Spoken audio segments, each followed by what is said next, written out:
1 million de malades en France, 225 000 nouveaux cas diagnostiqués chaque année, une expansion de la maladie galopante, c'est la maladie d'Alzheimer.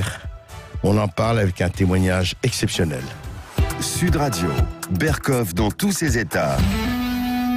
Le face-à-face. Et aujourd'hui, non pas un, mais ni deux même. 3 invités pour André Berkoff pour parler de cette maladie d'Alzheimer. On accueille Florence Niederländer qui nous présente son livre Alzheimer précoce, mes petits carnets de vie, publié aux éditions Michalon. Les éditions Michalon qui sont justement dirigées par Yves Michalon, notre autre invité, ainsi que Anne qui est présente avec nous sur Sud Radio.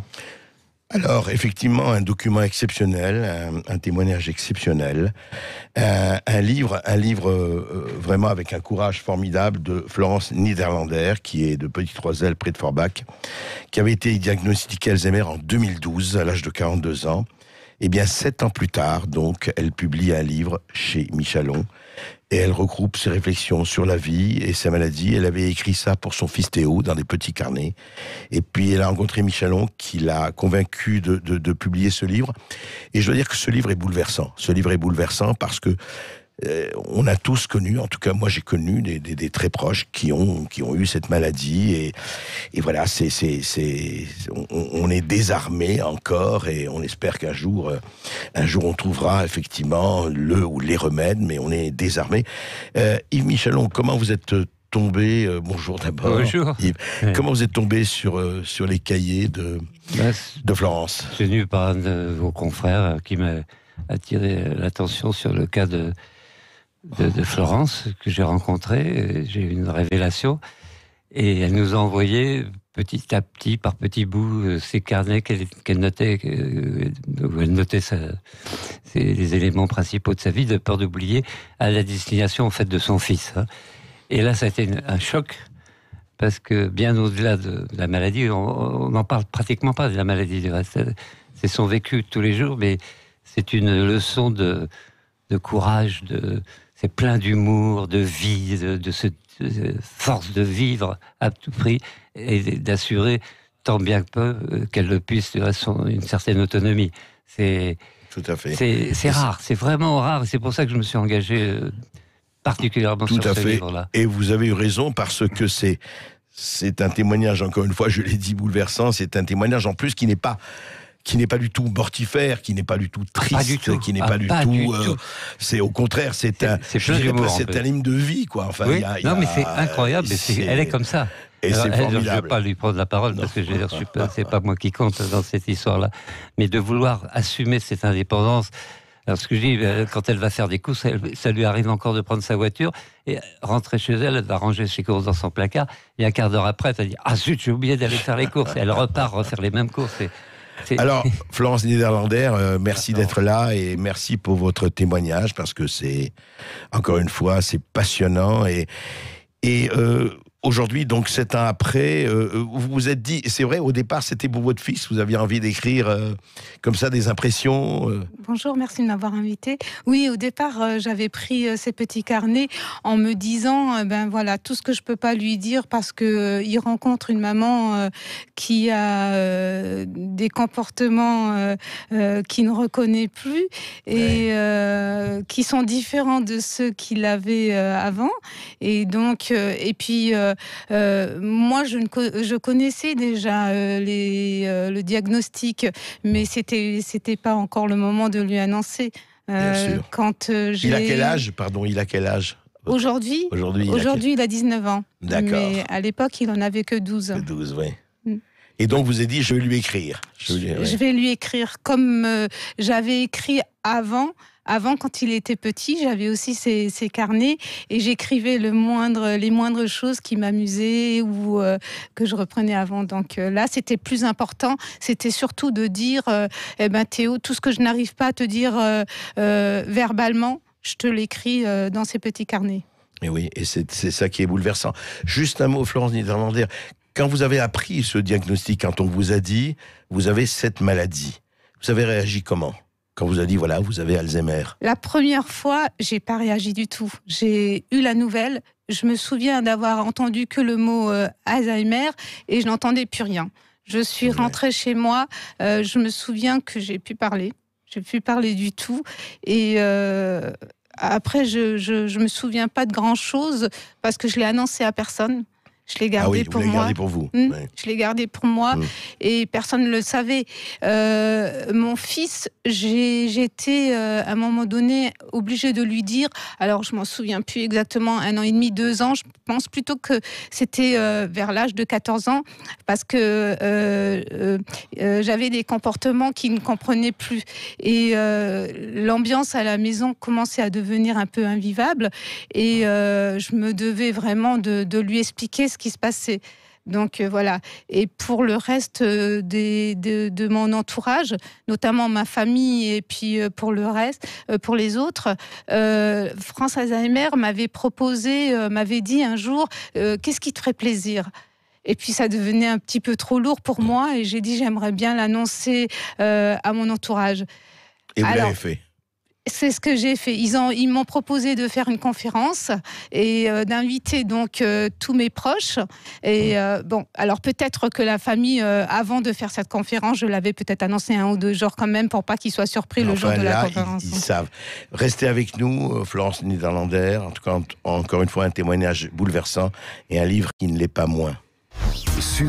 Et un face-à-face bouleversant, je dois dire. Le livre déjà m'a beaucoup dérangé au très bon sens du terme, parce qu'il est digne, il est plein d'humour, et je dois dire aux auditeurs de Sud Radio, parce qu'ils devraient vraiment le lire, c'est très bien écrit, en plus. Et Alzheimer précoce, mes petits carnets de vie aux éditions Michalon. Florence Niederländer, vous nous racontiez justement qu'avec France Alzheimer, vous ont dit, écoutez, il faut l'annoncer, et puis il faut faire une conférence. Elle s'est passée comment, la conférence ? Est-ce que c'est bien passé ? Il y avait beaucoup de monde. Alors la première conférence, j'étais hospitalisée, donc je n'ai pas pu y assister. Et la deuxième conférence, j'étais là. Et la psychologue a pris bien les choses en main. Elle leur a expliqué déjà tout ce qui est terme médical.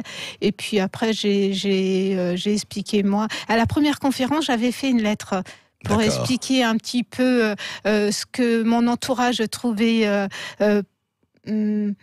particulier, c'est peut-être pas le mot que je veux dire, mais différent chez moi, puisqu'ils avaient trouvé quelque chose de différent. Un comportement différent. D'ailleurs, voilà. On le dit à un moment donné, votre livre, c'est peut-être, je ne sais pas si c'est ça, quand votre fils vous a dit « Maman, ça craint », ça vous a frappé, ça vous a... Le ton qu'il a utilisé et le mot « craindre », le mot « maman, ça craint », c'est pas dans son vocabulaire. Et là, je me suis dit, oulala, ce mot-là marque quand même une inquiétude chez lui et il va falloir quand même que je prenne rendez-vous chez la neurologue pour le rassurer. Ah, c'est ça qui vous a amené à aller chez la neurologue. Voilà, c'est ça. Et là, je me suis dit, il manque des mots à cette inquiétude.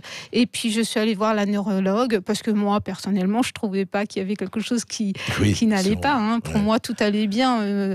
Il me disait que je me répétais souvent qu'on perdait des choses à la maison, mais bon, c'était pas plus inquiétant que ça. Et donc la neurologue, et on en a parlé, vous avez réagi comme vous avez réagi. Et comment a réagi votre entourage après, votre entourage, c'est-à-dire pas votre fils, mais les gens à qui vous ne vouliez pas parler et qui, lors de la conférence, ont entendu ce que vous aviez. Alors, à mon retour de l'hôpital, c'est un handicap qui est invisible. Donc, c'est difficile de croire que c'est pas vraiment connu, hein, la maladie. C'est pas connu du tout. Hein. La maladie jeune Alzheimer est une maladie apparentée. Et quand je l'ai annoncé, on me disait mais bon, t'es sûr que c'est ce que tu as ? Est-ce que on trouvait toujours des raisons. Est-ce que tu t'es pas trompé ? Est-ce qu'on s'est pas trompé ? On essayait toujours de donner des raisons, des explications un petit peu à ce que je disais. Et puis. Et dites-moi, est-ce que autour de vous, effectivement, le nom d'Alzheimer s'y faisait peur ? Enfin, vous avez l'impression qu'ils avaient peur même d'employer cette expression, ce mot ? Oui, et puis c'était pour eux, c'était pas cohérent par rapport à ce qu'on peut l'entendre sur les personnes un peu plus âgées. Oui, c'est ça, Ouais. parce que vous étiez jeune, enfin vous êtes jeune, Ouais. mais vous n'êtes pas... J'explique bien aussi que c'est pas réservé à toutes les personnes qui sont âgées. Hein. Heureusement, ils n'en sont pas tous atteints. Hein. Non, bien sûr, mais ça fait partie de ces espèces de maladies, enfin pas encore guérissables, tout à fait, ou encore guéries, mais vous travaillez. Alors comment vous faites dans la vie quotidienne? C'est-à-dire qu'on vous aide, par exemple, par rapport à certaines choses que vous pouvez oublier ou pas oublier. Est-ce que vous avez une aide à domicile et comment ça se passe, Florence? Alors, j'ai la chance d'être très très bien entourée sur le côté professionnel. Hein. Alors, j'avais des aides à domicile ou des aides humaines. Oui. Malheureusement, ça s'est pas vraiment bien passé parce qu'elles répondaient pas aux attentes et aux besoins que j'avais à mon sens. Et pour l'instant, au grand regret du neurologue qui relance toujours que j'en ai à la maison, Oui. mais pour l'instant... Vous préférez ne pas en avoir. Voilà, D'accord. jusqu'à une certaine limite, hein, parce que les troubles parfois sont très difficiles et je sais très bien qu'à un moment donné, je vais plus avoir le choix. D'accord. Mais pour le moment, vous, Yves Michalon... Il y a quand même un infirmier qui passe tous les matins, qui va D'accord. donner les posologies pour pas qu'elle se trompe sur les médicaments. Et puis, très honnêtement, elle rayonne donc autour d'elle, son village, les gens sont tous en empathie, du curé à la boulangère, en passant par tout le monde. C'est-à-dire tout le monde est là, enfin, vous connaissez tout le monde là, et tout le monde vous connaît. Ah oui, j'ai ergothérapeute, j'ai orthophoniste très très présente, le neurologue, j'ai généraliste. Vraiment, j'ai beaucoup de personnes et puis autour de moi qui... Enfin, Ils sont là. Voilà, j'ai plutôt des personnes professionnelles, des personnes de la santé qui m'entourent bien. Et alors, dites-moi, Yves Michalon m'a dit que pratiquement les éditions, enfin, et lui et Anne et ceux qui travaillent avec Michalon, avec cette très bonne maison d'édition, m'a dit qu'ils ont eu pratiquement pas de travail à faire. Alors, ce don d'écrire, vous l'avez eu comment? Vous écriviez depuis longtemps? Enfin, vous avez toujours écrit ou c'est venu comme ça? J'ai pas la prétention de dire que je suis... Non, pas du tout. Moi, j'ai eu beaucoup de plaisir à écrire. C'est déjà beaucoup, ça. C'est important. Je dirais même que j'arrive mieux à écrire qu'à m'exprimer verbalement. Quand j'écrivais, je mettais de la musique et les mots, ils se lançaient tout seuls. Vraiment, c'était fluide, c'était l'imagination coulait mais facilement. Je me souviens que quand j'avais au protocole, on me demandait de faire une phrase, j'alignais difficilement quelques mots. Alors que dans l'écriture, mais je me reconnaissais même pas. Oui, ça coulait. Ça coulait, mais c'était très très facile d'écrire. Elle s'est produite en 3 temps. La première, c'était uniquement pour mon fils, ses carnets de vie. La deuxième, je m'en souviens plus, mais je sais que c'était en 3 temps. Et la troisième, je me découvrais et je m'ouvrais de plus en plus facilement. Il y avait... Là, je me perds un peu, mais il y avait... il y avait un fil conducteur, il y avait quelque chose qui vous tenait. Tout à fait, c'est ça. Tout à fait. Et il y avait... Enfin, Non, puis alors, ce qui est assez extraordinaire, c'est que nous, on a reçu des cahiers écrits à la main. Je veux dire, on n'aime pas ça d'habitude. Oui. On aime l'ordinateur, le PDF. Et en plus, dans des couleurs différentes. Les cahiers étaient tous jolis en plus. C'était exceptionnel, quoi. Je veux dire, t'as pas vu ça? Il n'y avait pas la moindre retouche à faire. On a fait quelques césures. Anne a travaillé dessus en tant qu'éditrice, mais c'est brut. Tellement c'est... Non, mais c'est franchement... rare. C'est rare. Écoutez, vous n'allez pas m'entendre tous les jours vous dire que ce livre, il faut le lire. Non, mais ce livre, il faut le lire, ce témoignage, il faut le connaître. Parce que non seulement il est très bien écrit, mais surtout, il donne une dimension humaine et je dirais positive, une dimension d'étoile à cette maladie grave. Et voilà, et on dit, s'en sortir, on ne sait pas, mais être positif, comme les Florence Niederlander, c'est rare et ça vaut le coup de s'y attarder. Et ce livre, en tout cas, vous pouvez vous le procurer dans les librairies aux éditions Michalon. Ça s'appelle Alzheimer précoce, mes petits carnets de vie. Signé donc Florence Niederlander, à qui on souhaite bon courage et qu'on remercie chaleureusement sur Sud Radio. Merci également à Yves Michalon d'être intervenu sur Sud Radio. Merci André Berkoff. On retrouve lundi à midi dans tous vos états en direct sur Sud Radio. La suite de notre journée. Les clés d'une vie avec Jacques Pessis qui aujourd'hui reçoit Harry Cazaray. Belle journée à vous sur Sud Radio.